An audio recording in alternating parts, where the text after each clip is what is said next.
भारतीय सेना का एक और जवान शहीद हो गया है।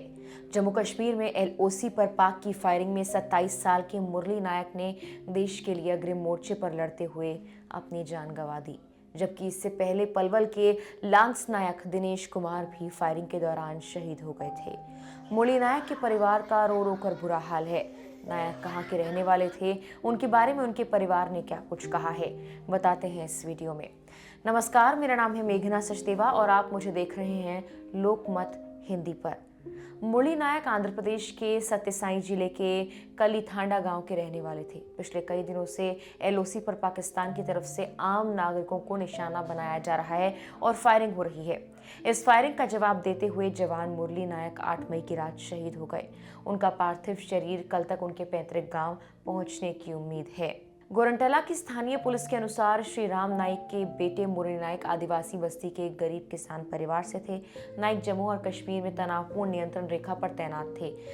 जब भारत के ऑपरेशन सिंदूर के बाद पाकिस्तानी सेना ने भारी तोपखाने और मोटार हमले किए और युद्ध विराम का उल्लंघन किया, तब जवान गंभीर रूप से घायल हो गया और उन्हें नई दिल्ली ले जाने का प्रयास किया गया, लेकिन इस दौरान उन्होंने अंतिम सांस ली।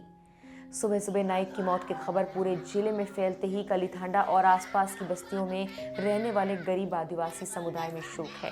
मुरली नायक मुदवत श्रीराम नायक और मुदवत ज्योति बाई के इकलौते बेटे हैं। दोनों गोरंटला मंडल में खेतिहार मजदूर के तौर पर काम करते थे।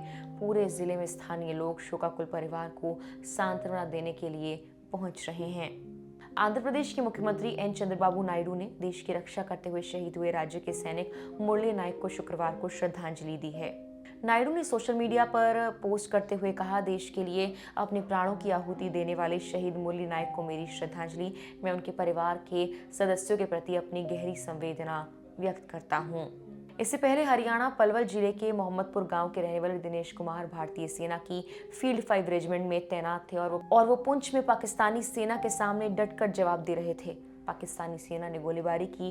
दिनेश और उनके साथी तुरंत जवाब देने के लिए मोर्चे पर डट गए। इस दौरान एक मोर्टार का गोला उनके पास आकर गिरा और धमाके से गंभीर रूप से वो घायल हो गए। उनके साथ 4 और जवान भी इस हमले में घायल हुए। सभी को अस्पताल ले जाया गया, लेकिन दिनेश कुमार ने इलाज के दौरान वीरगति प्राप्त कर ली। शहीद दिनेश की पत्नी सीमा वकील हैं। वो परिवार के साथ पलवल में ही रहती हैं। पति की शहादत के बाद उनका रो रो कर बुरा हाल है। उनके 2 बच्चे भी हैं, एक बेटा और एक बेटी। सीमा प्रेग्नेंट भी हैं। बता दें कि जम्मू कश्मीर के पुंछ जिले के अलग अलग इलाकों में 4 मासूम बच्चे मारे गए। मरने वालों में 14 साल का अयान और 12 साल की अरूबा हैं। दोनों भाई बहन थे।